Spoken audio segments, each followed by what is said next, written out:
ახლა კი მინდა სიტყვა ვთხოვო ხელნაწერთა ეროვნული ცენტრის ახალი თაობის წარმომადგენელს, ქალბატონ შორენა მურუსიძეს.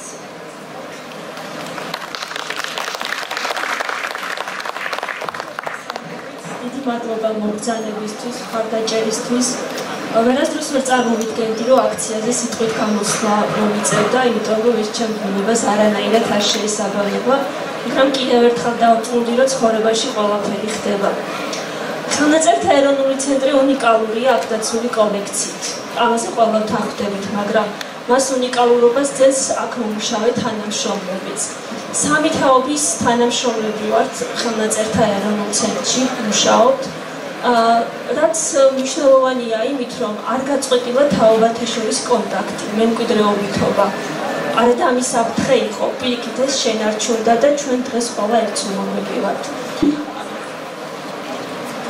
ახალგაზრდა თაობას საშუალება გვაქვს, შესაძლებლობა გვაქვს ძალიან დიდი ცოდნა და გამოცდილება მივიღოთ უფროსი თაობისაგან.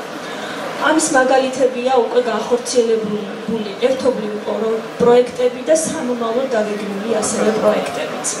მთავარი სათქმელი, რაც ალბათ დღეს ჩვენ გვაქვს და რასაც ასევე მეც ვუერთდები, გახლავთ ის, რომ ხელნაწერთა ეროვნული ცენტრის თანამშრომლების აზრის, მათი კომპეტენციის გათვალისწინების გარეშე ხელნაწერთა ეროვნულ ცენტრთან დაკავშირებული საკითხების გადაწყვეტა არ შეიძლება, რადგან ამ ადამიანებმა ალბათ ყველაზე კარგად იციან, ყველაზე მეტი კომპეტენცია აქვთ იმის შესახებ, თუ რა სჭირდება ხელნაწერებს და როგორ იქნება კარგი უსთვის.